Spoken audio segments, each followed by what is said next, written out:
tanggal 6 Februari kemarin, harga saham Bank Mandiri jatuh 7,7% ke angka Rp5.075 per lembar sahamnya. Penurunan ini termasuk salah satu kerugian satu hari yang paling parah dalam beberapa tahun terakhir, sehingga memicu kekhawatiran di kalangan investor dan analis pasar. Padahal di tanggal yang sama, Bank Mandiri ini merilis laporan keuangan update kuartal 4 tahun 2024-nya di sore harinya. Sepesimis itukah dengan kinerja keuangan terakhirnya? Dan apakah angka penurunan 7% ini baru merupakan sebuah awal atau malah kesempatan nih buat mulai koleksi karena udah mulai turun banyak? Yuk tonton video ini terus sampai selesai.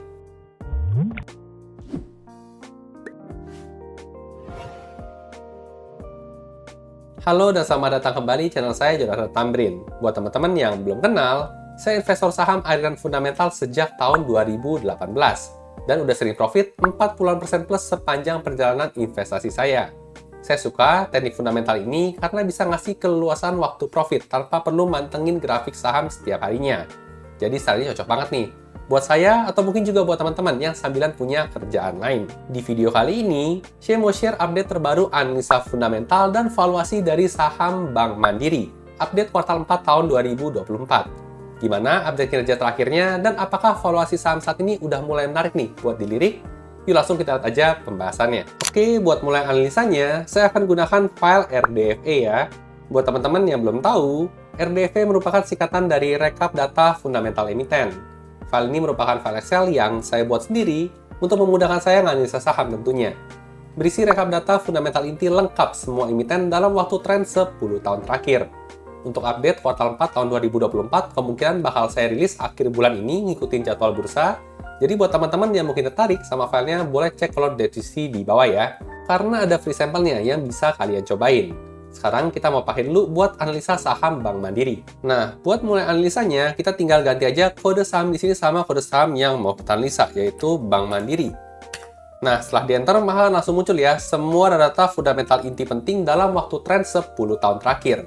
Ini sudah update yang kuartal 4 tahun 2024, dan semua angka di sini sudah dalam miliar rupiah ya, jadi kita gampang kok kita mau compare dengan kinerja tahun-tahun sebelumnya. Oke, jadi langsung aja kita coba bedah gimana update kinerja terakhirnya nih di laporan keuangan kuartal 4 Bank Mandirinya. Pertama-tama kita lihat dulu sekilas profil perusahaan, kode sahamnya BMRI, nama perusahaan Bank Mandiri Persero Tbk, dan harga sahamnya per video dibuat di tanggal 8 Februari ya, tahun 2025 ada di angka Rp5.150 per lembar sahamnya. Untuk angka kapitalisasi pasar saat ini ada di angka 475 triliun rupiah ya. Jadi Bank Mandiri ini memang tergolong saham yang blue chip.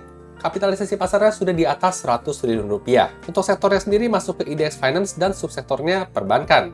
Tahun IPO sejak tahun 2023. Oke, jadi seperti ini untuk profil singkat ya dari Bank Mandiri. Sekarang kita masuk ke laporan keuangan yang pertama, yaitu laporan laba rugi. Kita lihat yang pertama dari sisi penjualan, sales dan revenue-nya. Di sini kita bisa lihat grafik tren selama 10 tahun terakhir ya. Untuk tahun 2024-nya, kalau dibandingkan dengan tahun 2023-nya, sebenarnya masih meningkat nih, sebesar 12,35%. Ini masih lebih baik ya dibandingkan dengan CAGR 10 tahunannya yang cuma di 9,68%. CAGR ini artinya jika dalam 10 tahun terakhir itu di rata-rata, peningkatannya itu sebesar 9,68% setiap tahunnya. Tapi untuk setahun terakhir meningkat 12,35%. Jadi sekilas kalau kita lihat dari sisi penjualan sih sebenarnya nggak ada masalah ya, masih naik terus nih seperti anak tangga. Sekarang kita coba lanjut lihat ke data laba kotornya ya. Nah, untuk laba kotornya angkanya sama nih sama revenue. Kenapa seperti itu? Karena untuk rumus laba kotor itu kan penjualan dikurangi dengan beban bahan baku. Sedangkan emiten perbankan, beban bahan bakunya kan adalah uang itu sendiri. Jadi makanya angkanya sama ya, antara revenue sama laba kotor. Jadi kita lanjut aja, sekarang kita lihat dari sisi data laba usahanya ya. Nah, di sini baru muncul ada perbedaan nih. Untuk laba usahanya di sini kita bisa lihat agak naik turun ya. Tahun 2020 turun ya, seperti yang tahu ada pandemi corona. Namun setelah itu setiap tahunnya meningkat cukup signifikan ya, kecuali di tahun terakhir nih, meningkatnya cuma 1,9% dibandingkan dengan tahun 2023. Padahal kalau kita lihat angka CAGR di sini ya, mencapai double digit nih, 12,51%. Jadi bisa dikatakan untuk tahun 2024 ini Bank Mandiri cukup tertekan ya, mengalami perlambatan kinerja. Nah, tentunya perlambatan kinerja di laba usaha ini bakal ngaruh ke laba bersih ya. Sekarang kita lihat angka laba bersihnya. Dan ternyata untuk tahun 2024 hanya meningkat sebesar 1,31% aja ya. dari 55 triliun menjadi 55,7 triliun rupiah di tahun 2024. Padahal kalau kita lihat CAGR di sini ya juga double digit nih, mencapai 11,87%. Nah, menurut saya hal ini bisa jadi salah satu alasan ya, kenapa akhirnya kalau kita lihat performa harga saham Bank Mandiri selama setahun terakhir juga kelihatannya turun terus. Karena memang secara kinerja di tahun 2024 juga mengalami perlambatan. Oke, jadi seperti ini ya untuk update kondisi laba bersih perusahaan. Lanjut ke poin selanjutnya terkait dengan beban bunga atau keuangan. Di sini nggak ada angkanya karena emiten perbankan memang tidak punya beban bunga ya. Kita skip lanjut, sekarang kita lihat data laba per lembar saham atau earning per share setiap kuartalnya. Di sini sekilas tahun 2024 kita bisa lihat ada penurunan dibandingkan dengan tahun sebelumnya, tapi tenang aja, ini bukan karena Bank Mandirinya kinerjanya turun signifikan, tapi karena di tahun 2023, Bank Mandiri sempat melakukan yang namanya stock split ya, 1:2. Jadi kalau kita mau compare dengan tahun sebelumnya, ini kita bisa kali 2 aja angkanya. Dan memang meskipun setelah kita kali 2 ya, untuk kuartal 4 tahun 2024 dibandingkan dengan kuartal 4 tahun 2023-nya, masih ternyata lebih rendah nih kinerjanya. Rp346 dibandingkan dengan Rp292 ya. Jadi memang kalau sama-sama di-compare dengan kinerja kuartal 4 itu sedang mengalami penurunan untuk Bank Mandiri. Beda dengan kinerja kuartal 3 tahun 2023-nya ya.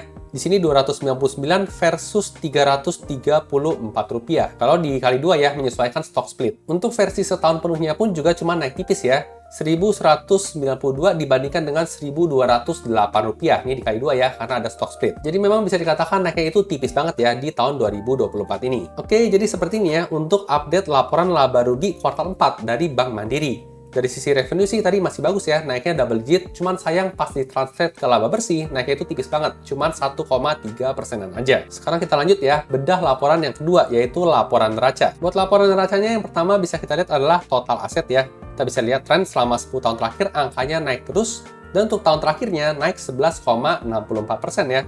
Kurang lebih mirip sama CAGR 10 tahunannya, jadi nggak ada masalah. Kalau kita coba lihat pecahannya untuk aset lancar dan tidak lancar, emiten perbankan tidak pecah ya untuk aset lancar dan tidak lancar, jadi bisa kita skip. Sekarang kita lihat dari sisi komposisi hutangnya. Buat hutang atau liabilitas tahun terakhir naik sebesar 12,03% ya, sedangkan CAGR-nya di 11,55%. Kalau buat emiten-emiten lain, mungkin hutang yang makin banyak merupakan kabar buruk, tapi buat emiten perbankan, hutang yang bertambah merupakan kabar yang baik. Kenapa? Karena semakin tinggi tingkat hutangnya, itu menunjukkan semakin banyak nasabah yang percaya ya buat naruh uangnya di Bank Mandiri ini. Karena uang nasabah itu dicatat sebagai angka liabilitas di laporan keuangan. Oke, jadi sampai sini juga sebenarnya nggak ada masalah ya, masih naik double digit. Lanjut ke bagian liabilitas jangka pendek ya. Untuk perbankan sama ya, kayak tadi mereka tidak memecah untuk jangka pendek dan jangka panjangnya.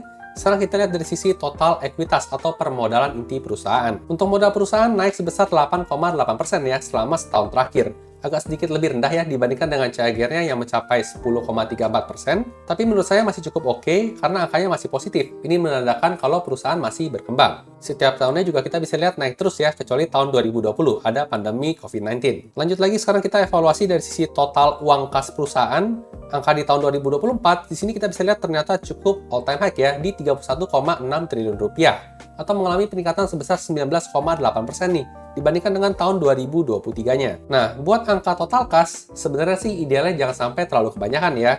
Karena buat apa numpuk duit banyak-banyak, mending diputar lagi biar bisa jadi duit lagi. Kalau kita lihat angkanya dibandingkan dengan 10 tahun terakhir tergolong all time high, jadi kurang oke ya. Ideal sih menurut saya bisa diturunkan di kisaran 27 atau sampai 24 triliun rupiah aja buat uang kas yang dipegang perusahaan. Oke, jadi ini untuk update uang kas. Lanjut ke pecahan selanjutnya terkait dengan total piutang lancar. Total piutang ini merupakan uang yang dipinjamkan ya ke orang-orang yang membutuhkan kredit lewat Bank Mandiri ini. Kita bisa lihat angkanya setiap tahun semakin naik ya, dan ini merupakan hal yang bagus. Karena semakin banyak orang yang mengambil kredit dari perbankan, otomatis cuan perusahaan bakal makin gede juga. Di sini growth-nya naik 15,74% ya, lebih tinggi nih dibandingkan dengan CAGR-nya di 12,07%. Lanjut lagi, sekarang kita lihat dari sisi angka persediaan lancarnya ya. Di sini untuk perbankan tidak punya persediaan lancar, karena persediaan perbankan ya uang itu sendiri ya, jadi memang nggak ada barangnya. Jadi ini kita skip, lanjut ke angka nilai buku per lembar saham ya, atau book value per share. Di tahun 2023 angkanya jeblok, tapi ini sama ya alasannya karena ada stock split tadi, 1:2. Jadi kalau mau adil, perhitungannya di sini kita kali 2, jadi masih meningkat nih selama beberapa tahun terakhir. Naik 8,8% ya selama setahun terakhir, nggak ada masalah. Lanjut lagi ke poin yang menarik juga terkait dengan emiten perbankan, yaitu soal info pembagian dividen ya. Nah, untuk Bank Mandiri ini selama 10 tahun terakhir ternyata rutin bagi dividen ya, nggak pernah putus. Untuk tutup buku tahun 2023, emiten berhasil membagikan dividen sebesar Rp357 ya. Sayangnya ini turun kalau kita bandingkan dengan tahun 2022, turun 32,56%. Nah, berapa kira-kira nominal dividen yang bakal dibagikan untuk tutup buku tahun 2024? Sebenarnya bisa kita cukup tebak ya, karena untuk laba bersih perusahaan nggak jauh beda ya, cuma naik 1,3%. Ya kemungkinan bakal lebih tinggi 1,3% juga dari angka Rp357 ini. Oke, jadi seperti ini untuk update kondisi neraca perusahaan. Sekarang kita lanjut ke bagian laporan selanjutnya ya, yaitu laporan arus kas. Kita coba cek nih, apakah sehat juga buat Bank Mandiri dari sisi arus kas di laporan terakhirnya. Untuk laporan arus kas ada 3 komponen ya. Yang pertama ada arus kas dari aktivitas operasi, ada yang dari aktivitas investasi, dan ada dari aktivitas pendanaan. Setelah kita satu-satu ya, lihat dari yang pertama dulu, yaitu CFO, Cash Flow from Operation. Kita bisa lihat tren selama 10 tahun terakhir angkanya naik turun ya, dan untuk posisi terakhir angkanya negatif nih. Nah, untuk angka CFO sebenarnya idealnya adalah angkanya positif nih. Kenapa? Karena kalau angkanya positif, itu tandanya ada duit lebih banyak masuk ya, dibandingkan yang keluar di tahun tersebut. Kita sebagai pemilik bisnis kan pengennya perusahaan kita cuan ya, lebih banyak duit yang masuk dibandingkan yang keluar. Tapi khusus buat emiten perbankan, CFO yang negatif itu bisa jadi tanda yang positif juga. Kenapa? Karena artinya ada duit yang keluar untuk dipinjamkan ya ke orang lain. Dan kalau namanya ada orang yang minjem duit dari bank, otomatis pada akhirnya mereka harus balikin dengan bunganya ya. Otomatis pada akhirnya akan jadi cuan ya buat perbankan. Ya semoga sih dengan angka yang negatif di tahun 2024, nanti di tahun 2025 angkanya bisa positif gede juga ya, seperti tahun 2021 ini. Lanjut ke poin arus kas yang kedua ya, yaitu CFI, Cash Flow from Investment. Kita bisa lihat tren selama 10 tahun terakhir angkanya dominan negatif. Tapi untuk 2 tahun terakhir angkanya positif nih. Nah, kalau buat angka CFI, sebenarnya kita harapannya angkanya negatif nih. Kenapa? Karena kalau angkanya negatif, itu artinya ada duit yang keluar buat aktivitas investasi. Tujuan dari investasi itu kan baik ya, untuk memberikan keuntungan buat perusahaan di masa depan. Jadi di sini karena angkanya positif, kemungkinan untuk 2 tahun terakhir Bank Mandiri ada melakukan divestasi ya, atau mungkin jual aset. Jadi kalau di sini kita bisa lihat untuk CFI-nya kurang ideal ya untuk Bank Mandiri di 2 tahun terakhir. Lanjut bagaimana dengan angka CFF-nya? Nah, untuk angka CFF kita bisa lihat trennya juga naik turun ya, sempat tertinggi di tahun 2023, dan tahun 2024 angkanya juga masih positif ya, di 4,4 triliun rupiah. Nah, kalau buat angka CFF ini, sebenarnya harapan kita adalah angkanya negatif nih. Kenapa? Karena kalau angkanya negatif, itu tandanya perusahaan lebih banyak lunasin hutang dan membagikan dividen. Kalau angkanya positif, itu kemungkinan besar di tahun tersebut perusahaan sedang menggalang dana ya. Bisa jadi contohnya melakukan right issue atau mungkin penerbitan obligasi. Jadi sama ya, untuk CFF 2 tahun terakhir kurang terlalu ideal ya buat Bank Mandiri. Sekarang kita bakal lanjut untuk ngevaluasi angka-angka rasio keuangannya ya. Kira-kira menarik atau enggak nih di update-nya yang terakhir ini. Nah, buat rasio keuangan yang pertama ada angka profitability margin. Yang garis yang hitam adalah margin laba kotor, yang tengah adalah margin laba usaha, dan yang paling bawah adalah margin laba bersih perusahaan. Gross profit marginnya di sini 100% semua karena tadi ya, angka revenue sama gross profitnya itu sama. Jadi di sini 100%. Kita bisa fokus ke garis OPM sama NPM ya, selama setahun terakhir ternyata mengalami perburukan kinerja ya.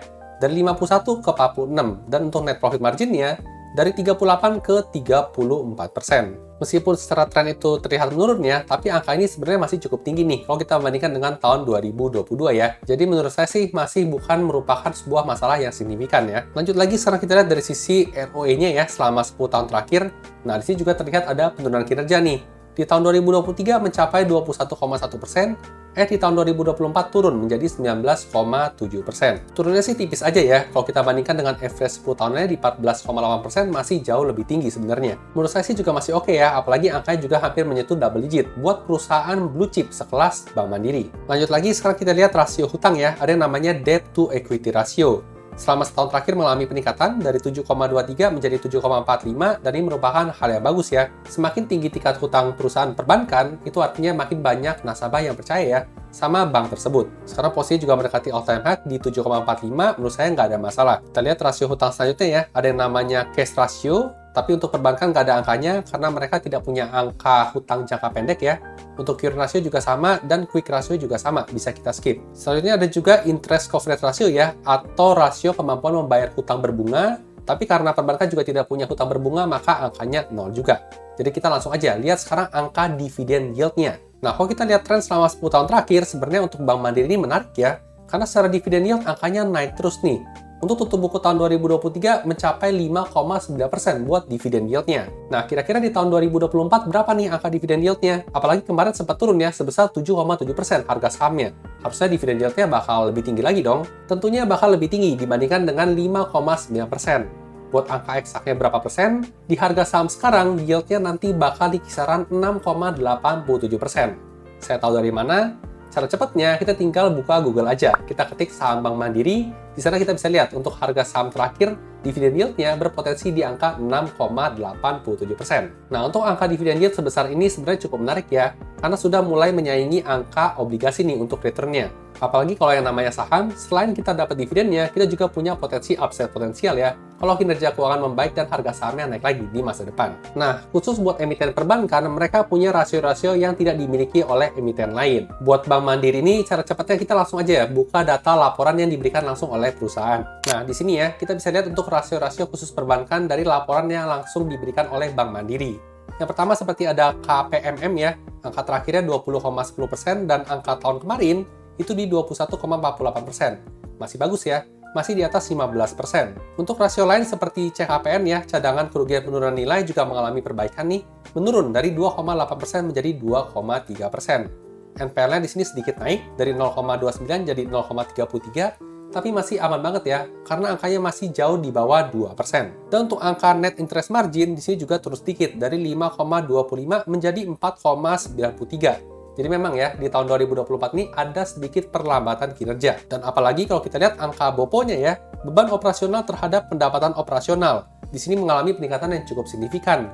Dari 51% menjadi 56% di tahun 2024. Dan untuk rasio penting terakhir juga di sini ada LDR ya, loan to deposit ratio, dari yang kemarin 86% sekarang di 98,04%. Jadi ada peningkatan angka LDR-nya yang merupakan hal yang bagus. Oke, jadi seperti ini ya untuk update laporan rasio keuangan perusahaan Bank Mandiri di kuartal 4 tahun 2024. Sekilas kalau kita perhatikan memang secara kinerja ada sedikit penurunan, tapi menurut saya sih nggak signifikan ya.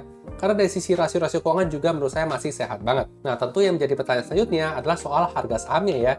Apakah harga saham saat ini tergolong under value, murah, harga wajar, atau masih kemahalan nih? Nah, buat jawab pertanyaan itu, kita bisa lihat ke rasio valuasi ya. Kita bisa balik ke RDV tadi, kita lihat rasio valuasinya. Nah, kita balik ke sini, kita lihat rasio valuasinya ya, ada di bagian atas ini.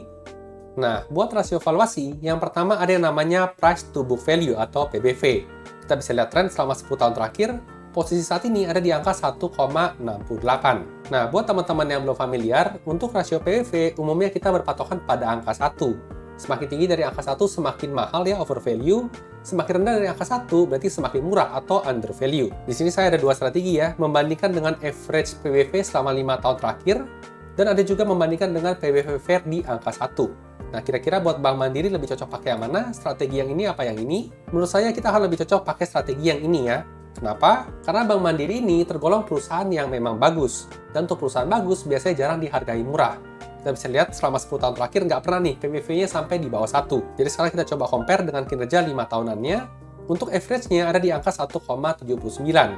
Sekarang di 1,68. Ini artinya 1,79 ini sedang terdiskon nih, sebesar 6,3%. Dan kalau angka 1,68 ini balik ya, ke angka 1,79, ada potensi gain sebesar 6,7%, yang target harga jualnya di Rp5.496, yang tergolong fair value, karena tingkat diskonnya dikit aja, under 10%. Nah, jadi untuk rasio PEV mengatakan untuk harga saham Bank Mandiri ini masih tergolong fair value aja ya, nggak kemahalan, nggak kemurahan. Kita bisa lihat tertingginya itu pernah di angka 2, tapi terendahnya itu di kisaran 1,54 ya. Sekarang masih 1,68. Nah, ini kalau bacaan menurut rasio valuasi PBV. Kita compare tambahan dengan satu rasio valuasi lagi ya, yaitu price to earning ratio atau PE ratio. Nah, untuk PE ratio selama 10 tahun terakhir kita bisa lihat trennya seperti ini. Posisi sekarang ada di angka 8,53 ya. Nah, buat yang belum familiar, untuk rasio PE ratio kita berpegangan pada angka 10. Semakin rendah semakin under value, semakin tinggi semakin over value. Sini ada dua strategi sama ya, kita pakai strategi yang average 5 tahunannya. Posisi sekarang sedang terdiskon 20% ya, punya potensi gain sebesar 25%. Kalau angka 8,53 balik ke angka 10. Target jualnya di Rp6.447, yang tergolong slightly undervalue. Nah, jadi menurut rasio P rasio, harga sekarang tergolong undervalue ya buat Bank Mandiri. Nah, mengingat dividennya yang juga lumayan ya, tadi hampir mencapai 6,8%, menurut saya sih untuk Bank Mandiri ini sudah cukup layak buat mulai dilirik ya, dimasuk bertahap kalau memang tertarik buat beli Bank Mandiri. Tapi baik lagi, kalau mau compare dengan perbankan lainnya, menurut saya pribadi sih masih lebih menarik untuk saham Bank BRI ya. Kenapa? Karena dari sisi harga sahamnya, Bank BRI juga jatuh lebih dalam ya dibandingkan dengan Bank Mandiri, sehingga dividen yield-nya juga lebih menarik sebenarnya saat ini. Tapi sayangnya, buat Bank Mandiri ini masih belum rilis laporan kuartal 4 ya, jadi kita masih belum bisa compare kinerja dengan kinerja tahun sebelumnya. Tapi tentunya baik lagi ya, seperti biasa saya disclaimer dulu, tujuan dari pembuatan video kali ini bukan untuk memberikan rekomendasi beli atau jual suatu saham. Di sini saya hanya pure ya, men-sharingkan temuan-temuan yang saya temukan menarik. Bagus kalau teman-teman dapat insight, tapi buat beli atau jual suatu saham, teman-teman tetap harus ngerjain PR sendiri atau do your own research. Buat teman-teman yang tertarik sama file Excel RDFA-nya, kalian bisa cobain gratis file sampelnya di website joetambrin.com. Jadi kalau cocok, bisa langsung pesen aja. Buat update kuartal 4 tahun 2024, kemungkinan bakal saya rilis akhir bulan ini. Ngikutin jadwal bursa. Buat teman-teman yang pesen, nantinya bakal dapat free update berkala nih. Minimal 1 kali setiap minggunya sampai lengkap data 800-an plus rekap laporan keuangan emitennya. Info lebih lengkapnya bisa cek kolom deskripsi di bawah, dan buat yang masih mau tanya juga bisa ke admin via DM IG di Jonathan Tamrin. Suka video seperti ini? Kemungkinan besar kalian juga bakal suka video lainnya di channel ini. Jadi jangan lupa di like dan bagikan ke teman-teman investor lainnya ya, biar makin jago invest sahamnya. Sampai jumpa di video berikutnya.